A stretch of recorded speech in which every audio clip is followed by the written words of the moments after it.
Are you one of these lucky people that stay motivated and use your camera frequently? Or are you like most of the rest of us and struggle sometimes to find inspiration and wonder what you can be working on to photograph next? A lot of the people that we teach on our photography workshops here in Thailand generally tell us that they only use their cameras really when they travel, when they're on vacation. And I always encourage people to try and pick the camera up frequently. Try to use it even just a little bit every day so that you can really become more familiar with it. But I understand that doing this is a little bit of a challenge for a lot of people to make the time and to really find inspiration as to what you want to photograph.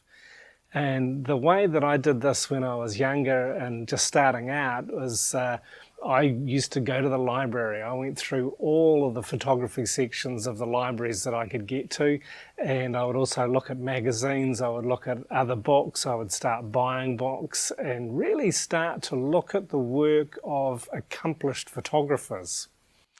Now, these days, a lot of what we see, a lot of the imagery we see is from the internet, and it's self-published. It's not necessarily from people who have really worked hard to achieve a really good level of photography. So let me encourage you to start to look at the masters. Find a few photographers whose work you really like and study them. Look into how they did what they did, why they did what they did, and start to be inspired to create better photographs.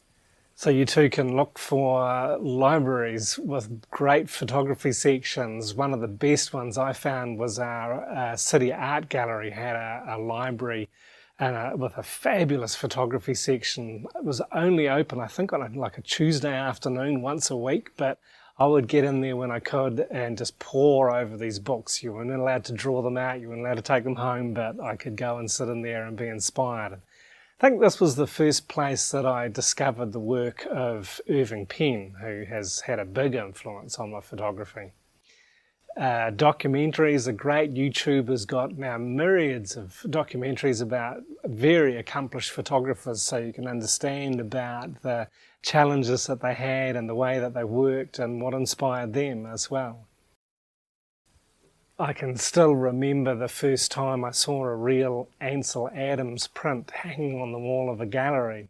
It was the moonrise over Hernandez photograph, and I'd seen it many times in books and magazines, but seeing the actual print was just phenomenal. It looked like you could just sort of reach into it. It had such a depth and a reality. It was only small. It was only about that size, maybe an 8 by 12, but there was a quality about the real print. And if you're only looking, especially if you're only looking at a monitor, you don't ever get that feeling of what it's like. But even a book or a magazine print is not going to be the same as an actual photographic print.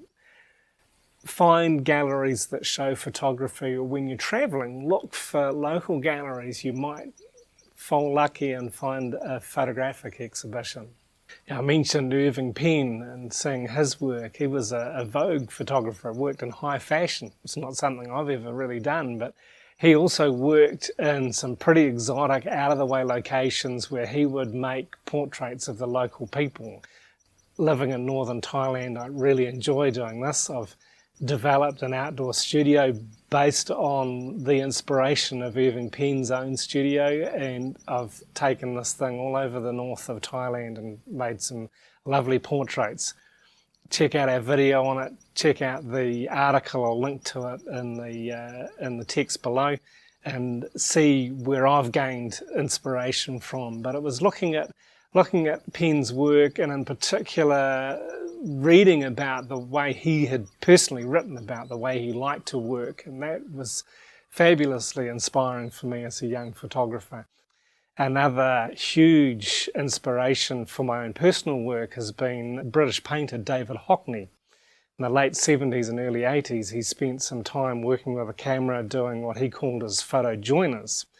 I prefer to call them photo montages because it's taking a single medium and placing it together to make one finished image. And David Hockney originally worked with a Polaroid camera, so his original images had the white border around every photograph that he took. and he would shoot a scene and then lay these out to make one finished image. I saw a documentary program on him one time where he was creating a montage where he was photographing it, and then as he went and got the prints done and the whole process of putting it together.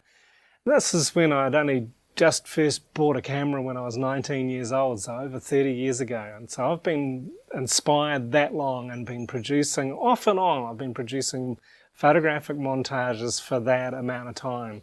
And just, developing it further, developing the montages to incorporate more photographic technique.